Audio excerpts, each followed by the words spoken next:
ሰላም ጤና ይስጥልን ክቡራን አምባሳደሮቻችን እንደምን አላችሁ? በዛሬው የቆንጆቹ ዝግጅታችን የታንዛኒያ አባት በመባል የሚጠሩትን የጁሊየስ ኔሬሬ ታሪክን እንመለከታለን። ቆይታችሁ ከኛ ጋር ስለሚሆን እናመሰግናለን። ላይክ፣ ሼር እና ሰብስክራይብ ማድረግ አትርሱ።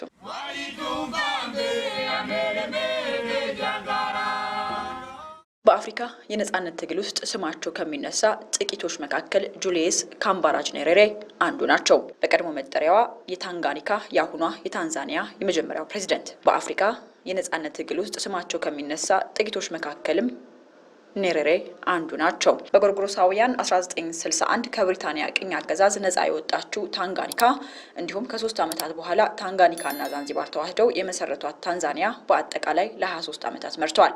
በስልጣን ዘመናቸው ያራመዱት ሶሻላዊ መርህ ከሀገሪቱ ኢኮኖሚ አመዛኙን ማድቀቁ ቢነገርም አሁንም በታንዛኒያ ብሔራዊ ጀግና ተብለው ይወደሳሉ።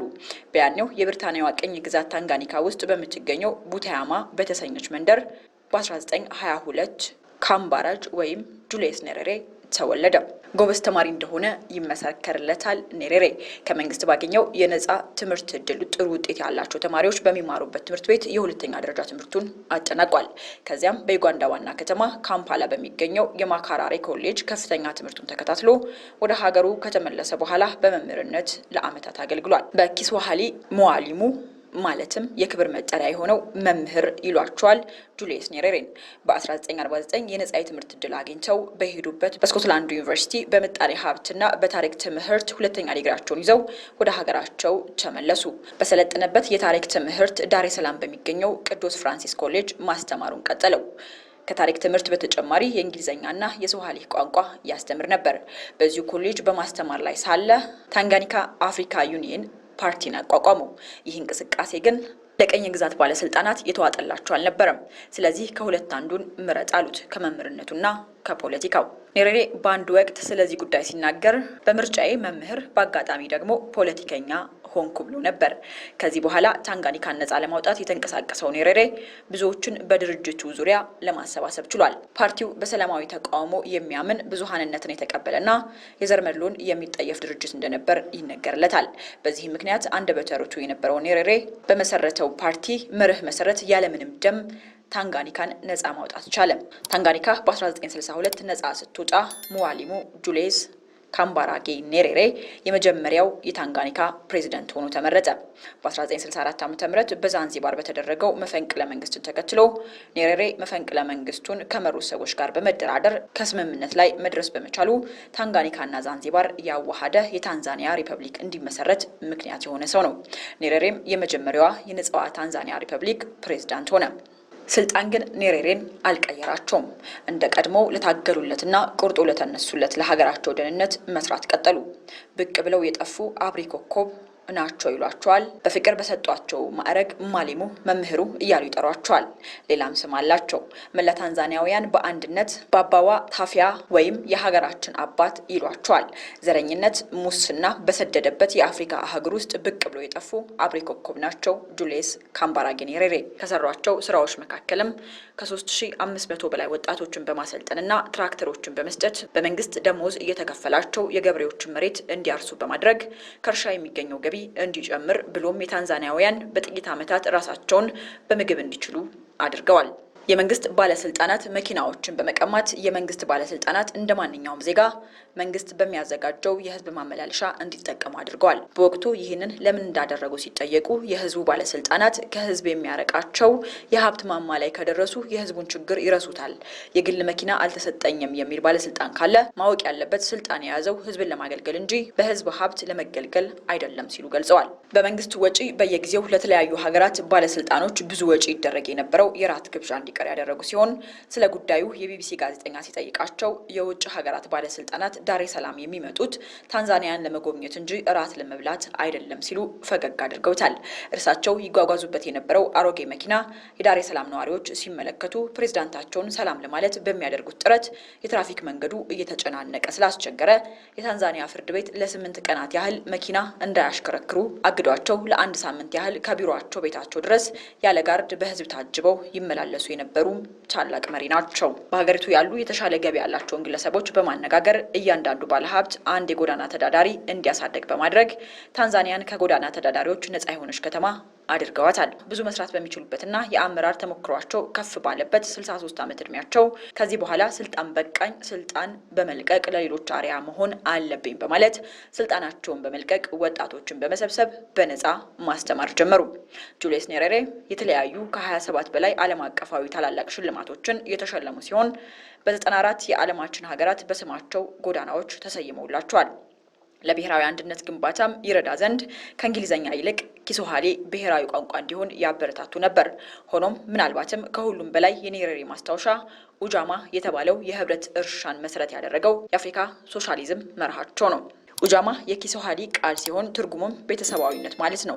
ኡጃማ ሰዎች በሰፈራ መንደሮች እንዲሰባሰቡ በህብረት እርሻ እንዲሰማሩ የሚያደርግ አሰራር ነበር። ይህ መርህ ከፍተኛ ተቃውሞ ሲገጥመው ኔሬሬ ህዝቡ ካልፈቀደ ወደ ሌላ አካባቢ እንዲዛወር እንዲሁም በህብረት እንዲሰራ አስገደዱ።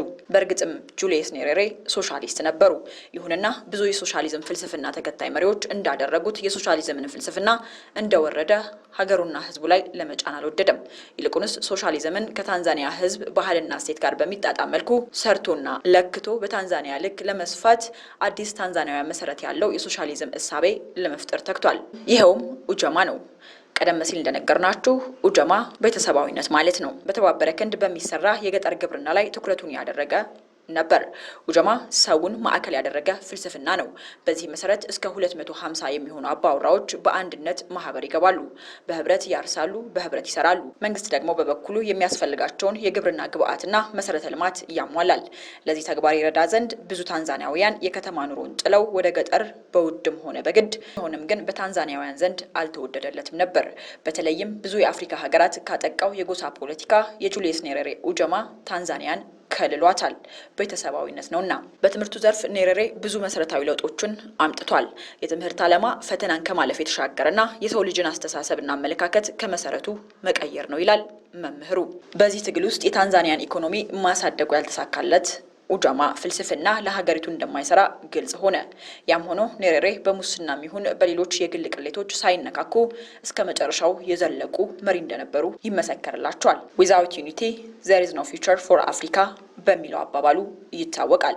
ባለብዝሃ ጎሳዋ ታንዛኒያ በአንድ ስዋሂሊ ቋንቋ ዋህዶ ከጎሳ ልዩነት ይልቅ ብሔራዊ አንድነት አሸንፎ እንዲወጣና ታንዛኒያም የአፍሪካን እርግማን ከሚመስለው የጎሳ ፖለቲካ እንድትገላገል ያደረጋት ባለራዕዩ መሪ ጁልየስ ኔሬሬ አፍሪካን በታንዛኒያ ሞዴል የማዋሃድ ህልም ነበረው። ኔሬሬ ጎሳን መሰረት ያደረገ ፖለቲካን አምርሮ ይቃወማል። የአፍሪካ መጻኢ ዕድል ብሩህ የሚሆነው በትብብርና በአንድነት ብቻ ነው የሚለው ታላቁ መሪ በአፍሪካ መዲና አዲስ አበባ ተገኝተው የአፍሪካ አንድነት ድርጅት ከመሰረቱት መሪዎች አንዱ ነበር። ኔሬሬ ታንጋኒካ ነፃ እንደወጣች ሌሎች ሀገራትንም ነፃ እንዲወጡ በመተባበር የተባበረ ጠንካራ መንግስት የመገንባት ህልም ነበረኝ ይላል። ምክንያቱም እንደ ኔሬሬ ሀሳብ የአፍሪካ ሀገራት ቅኝ ገዢዎችን ባሰመሩላቸው ድንበር ተከፋፍለው እንደ ሀገር ብቻቸውን ነፃ ከወጡና የራሳቸውን ሰንደቅ ዓላማ ብሔራዊ መዝሙርና መሪ ካዘጋጁ በኋላ አንድ መንግስት እንመስርት ማለት ዘበት ነው። ይህም በሂደት የተረጋገጠ ሀቅ ነው። የአፍሪካን ህብረት ለኛ ትውልድ አደራ ሲል እንዲህ ይላል ኔሬሬ። የጁልየስ ኔሬሬ አፍሪካን የማዋሃድ ሀሳብ ከኳሜ ንክሩማን ይለያል።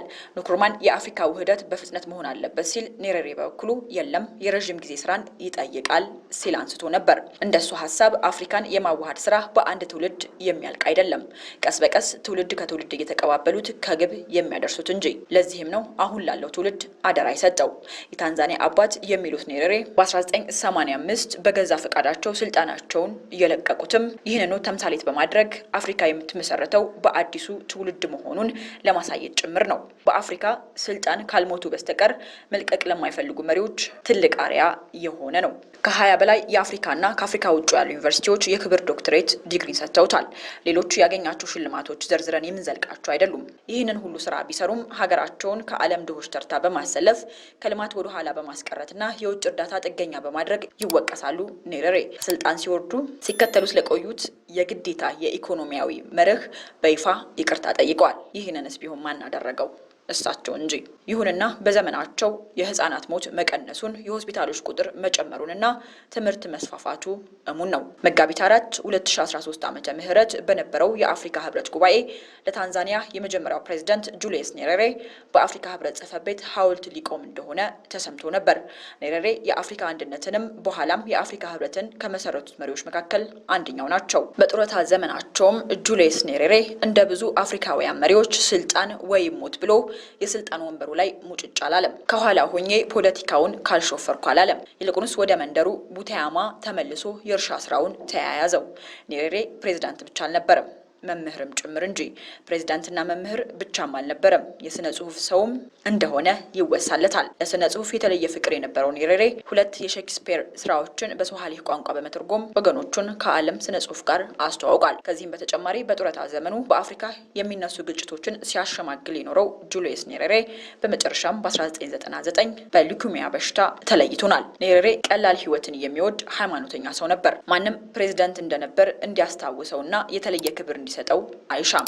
ሙአሊሙ ወይም መምህሩ ብለው የሚጠሩት የታንዛኒያ አባት የሚያስደስተው በመምህር ስም ወይም ሙአሊሙ ስም መጠራቱ ነበር። ሙአሊሙ መምህር ኔሬሬ ቆንጆ ሐሳብ የነበረው የአፍሪካ መሪ ቆንጆአችን ነው። አፍሪካ አሁንም ብዙ ጁሊየስ ኔሬሬዎችን ትፈልጋለች።